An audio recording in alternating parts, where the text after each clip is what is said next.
මේ දොර එළිය වහලා ගියා මං අරගන්නේ කොහමද අනේ ඔයා මාර වැඩනේ අනේ කරන්නේ. කවුදානේ එළියෙන් ආවේ ඔයාට විකාරද යතුරුවත් මං ගෙනාවේ නෑ මගුලක් කියවන්න එපා. කාමරේ දොර ඇහුවාර එළියෙන් ඉබ්බ දාලා ගියේ.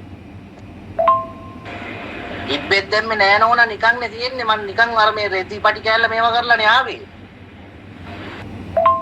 මගුලක් කතා කරනවා ඉඳගෙන රෙදි පටියක් පටලවලාවලු අර අස්සට මේව දාලා ගිහින් දින්නේ ඔයා. හරි චුට්ටක් ඉන්න මොකක් හරි කරන්නම් කාවරි යවන්නම් ටක් ගාලා ඔතෙන්ට. අයියෝ හැමිනෙනවනේ ඉතින් ඉඳගෙන. මං හැමිනෙන්නේ ඔයානේ යද්දිවර තේරෙන්නේ නැද්ද බබා හුකුන්ද? අනේ ඉතින් පුරුද්දට වෙන්න ඇති අනේ. දොරවල් අරලා දාලා ඉන්නේ නෑනේ යනකොට මගුලක් කියවන්නේ ඔයත් ඉඳගෙන. මොනවාද මේ සසිත්ලගේ පවුල කියනවා පොඩ්ඩක් හිමීට ඇඟිලි දෙක දාලා පොඩ්ඩක් බලන්නලු ඒක නික ලූස් වෙනද ඇරෙනවලු.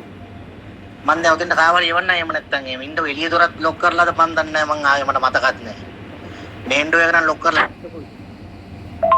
ඉතින් දෙකක් ගහගන්න පුළුවන් තමුස්ගේ පුකාසට මගුලක් කියනවා ඉඳගෙන. බඩින්න එපා ඉතින් අනේ බඩින්න එපා ඉන්න චුට්ටක්. හොඳ වෙලාවට දැන් මතක් කරේ.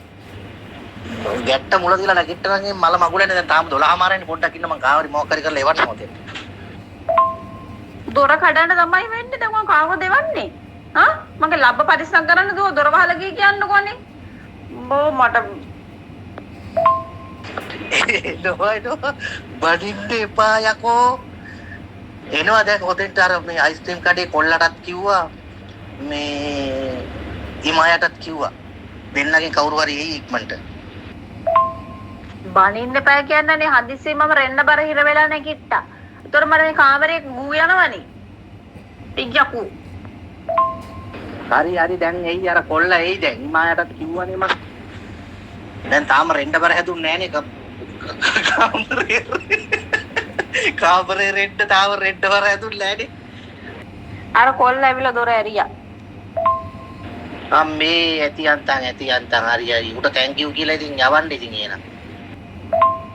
ස්තුතියි කියලා යන්න. ඇත්තමයි මම හිතාගෙන හිටියේ මේ රීල තමුසගේ කොට්ට උඩින් බෙට්ට තියලා එන්න.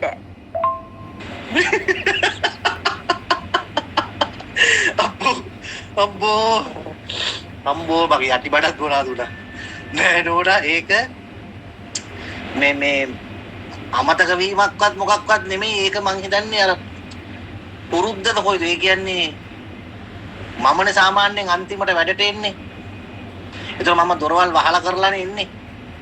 අර පුරුද්දට දොර වැහුවා ඔයා ඇතුලේ කමට තමයි ලොක් එක දාන්න මේ ඉබ්බ දාන්න නැතුව නිකන් කොණ්ඩි පට්ටම විතරක් දාන්න. ඇවිල්ලා තියෙන්නේ.